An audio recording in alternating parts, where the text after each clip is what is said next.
When the United Federation of Planets extended an invitation to Earth, it wasn't just a gesture of peace.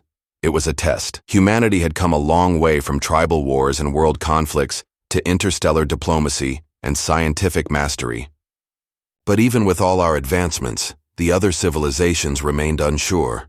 Who were these unpredictable creatures who laughed at their own destruction, cried over fictional stories, and celebrated victories by pouring cold liquids over each other's heads? So, they asked for one final thing: a humanity starter kit. A simple box of artifacts that would define our species. What they received wasn't just a collection of objects, it was a psychological earthquake. The kit didn't just confuse them, it unsettled them.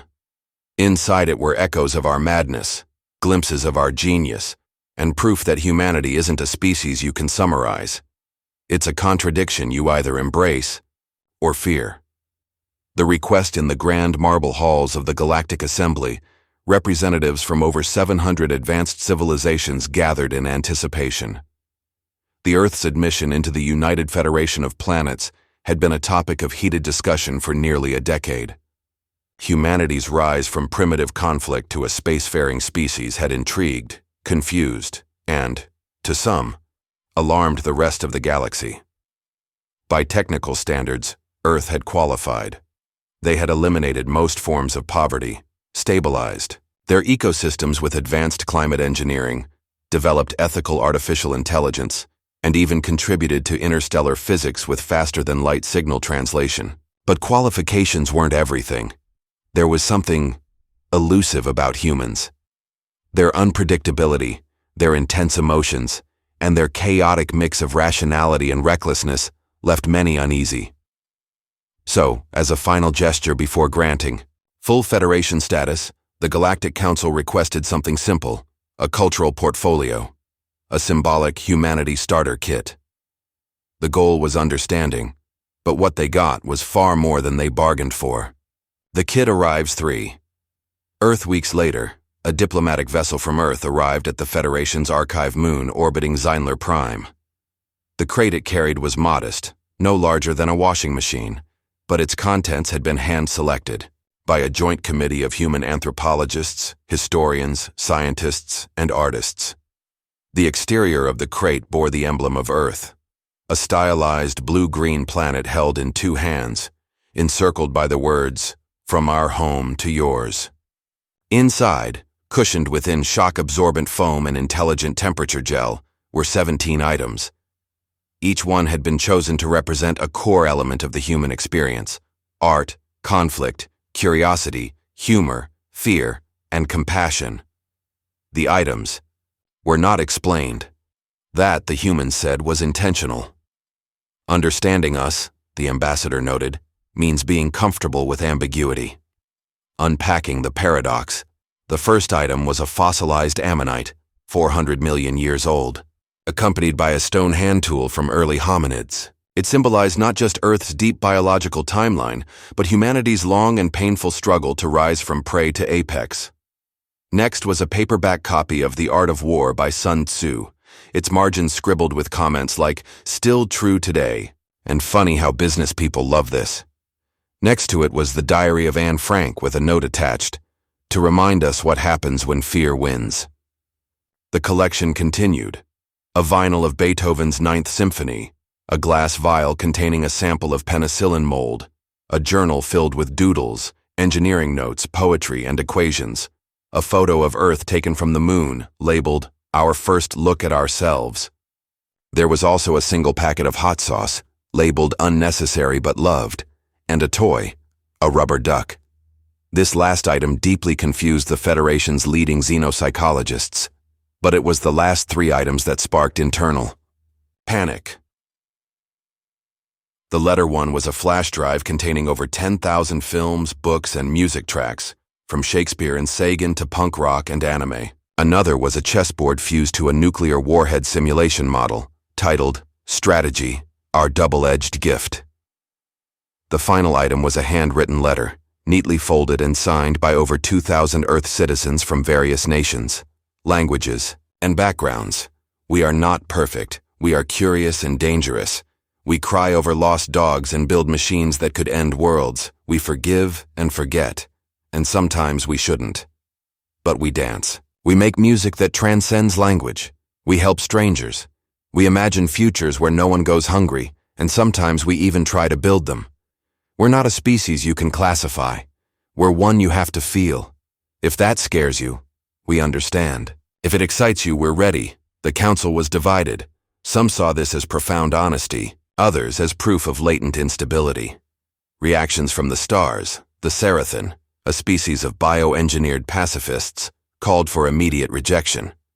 Their psychological range is incompatible with interstellar equilibrium, their representative, argued.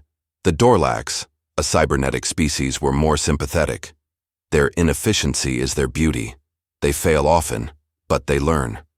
The Cathari, apex predators turned philosophers, were amused. We once thought emotion was weakness. Now we know it is strength. Perhaps the humans have known all along. Still, the Federation was not ready. The box had stirred up more questions than it answered. The real debate began. What defines a civilization's maturity, control, or authenticity? The case for humanity, in Earth's defense, Ambassador Reina Okoye gave a speech that would later be studied across the galaxy. We are not the best species, she said plainly. We have committed horrors, genocide, greed. We have burned books and built bombs. But we have also risked everything to save one life. We've rebuilt after disasters. We've made peace with enemies. Our progress is not linear, but it is real. She paused, then added, You ask for perfection, but what you need is resilience. What you fear is contradiction. But that's where creativity lives. We are your mirror.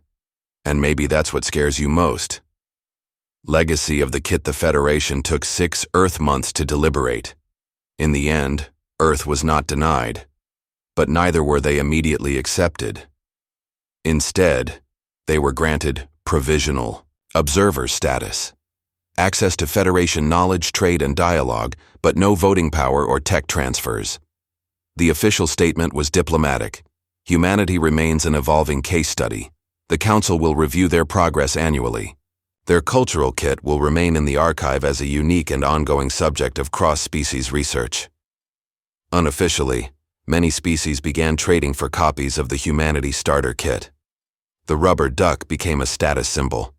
Hot sauce was adopted by at least 3 alien culinary academies. A Federation-based AI reportedly experienced existential dread after watching Blade Runner, followed by spontaneous appreciation of jazz. A seed planted 5 years later, a second crate arrived. No formal request had been made, but Earth sent it anyway. This time, it contained a live feed of a coral reef, rebuilt by marine biologists and AI-controlled cleanup drones.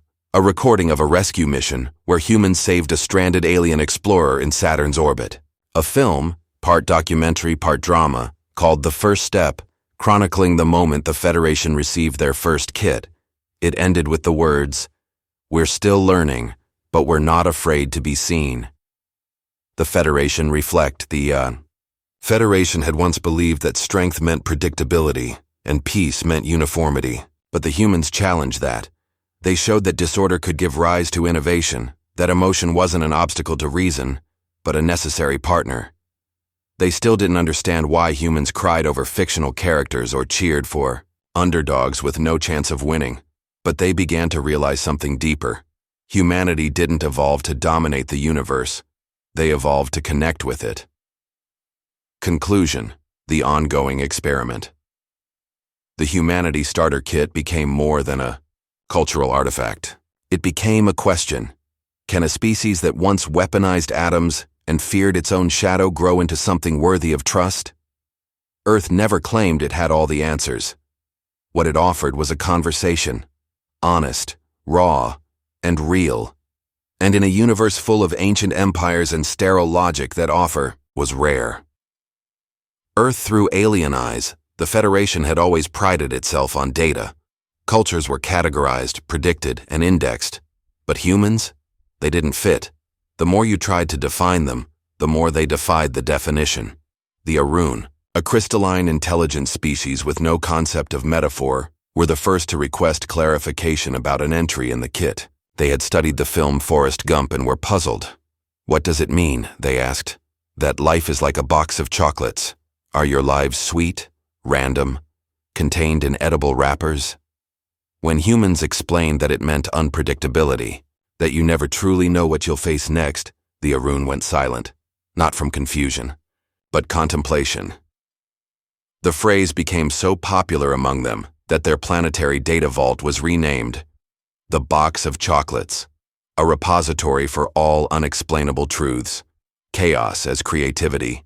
On Zarthex III, the University of Galactic Cultural Dynamics added a full course titled Paradox and Progress: The Human Model. Students were assigned projects like simulating human decision-making under stress, using real scenarios from Apollo 13, the Cuban Missile Crisis, and the 2020 pandemic. Understanding humor by watching Monty Python and stand-up comedians from over 60 nations exploring the psychology of protest movements like the Civil Rights Era, the Arab Spring, and Extinction Rebellion.